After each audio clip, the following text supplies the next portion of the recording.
Let's bring you this now. Cabinet says that the Zimbabwean Exemption Permit, which expires on the 31st of December, will not be renewed. It's given Zimbabweans a one-year grace period, though, to apply for other permits, failing which they will have to leave South Africa. So for reaction on this, we're joined by African Diaspora Forum Chairperson, Mr. Vusi Sibanda. Thank you so much for your time, Vusi, and good morning to you. Your reaction to this announcement, 31st December, that being the deadline, of course, with which government is saying they will not be renewing these ZEPs.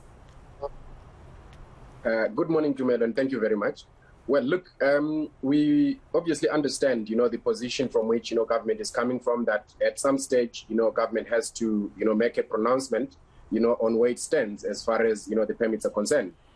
Now, our only concern, Jumel, is that decision legally viable, and can that decision not be, overturned in a court of law, considering the fact that every decision that is taken by government or any other person, it must also pass, muster legally, that is in terms of the law. Now, the reason why we are saying that is we are not saying that the government is not entitled to make a decision, but we're saying the people of Zimbabwe, got, the permits, by a decision made by government. Now, have these people, by staying in the country for over 5 or 10 years, not acquired a better right in terms of the law. With that being said, how much of an impact does this decision then make directly or have on those Zimbabweans who have these permits and understand, even though, the expiry date is the 31st of December, have equally been given that grace period, which is 12 months? What's their direct impact, though, looking like? Well, the direct impact is that a lot of them are going to have their accounts closed by the banks, which already had started, questioning them extension. And a lot of them are going to be out of employment because a lot of employers already were concerned about how they will keep, these people beyond the 31st. So there is a very serious impact from now going forward as to how they will be able to continue. And we know that a lot of them cannot even change these permits, to the work permits, as the minister was saying, because since 2014, South Africa moved from the general work visa to critical skills visas, and probably a lot of them might not have or qualify for other, permits as, already outlined by cabinet, in its grace period. Yeah, and I'm glad you mentioned that, because that was going to be my next question in terms of how viable is then this move from the Zimbabwean Exemption Permit to other permits, because I understand 182,000 Zimbabweans here would be directly impacted.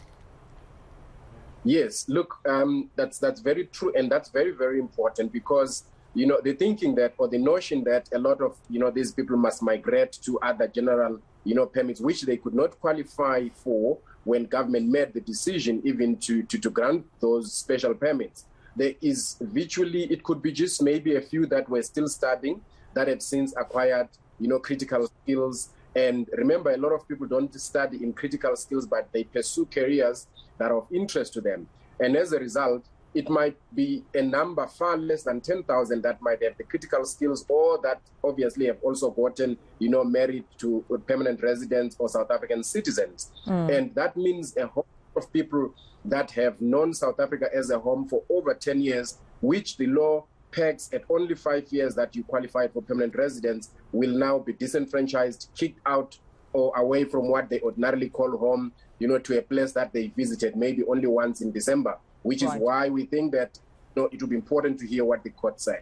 Yeah, and that's what I wanted to ask you before I let you go then, Vusi. What way forward or recommendation as the African Diaspora Forum do you suggest? Because we're talking about 182,000 Zimbabweans here who face possible deportation should they not meet, of course, these requirements, but also failing which they don't have those alternative permits with which they can successfully apply for and obviously acquire. Then what's the way forward from here then for them? Well, already we know that there is litigation that is on the way. We've heard that. We know that there's a case that is trying to get, the courts to make a lawful decision, because we know that, politicians will always make decisions based on, being politically correct and what is obtaining in the political atmosphere. But at this stage, we think that these ZEP holders have acquired a better right in terms of the law.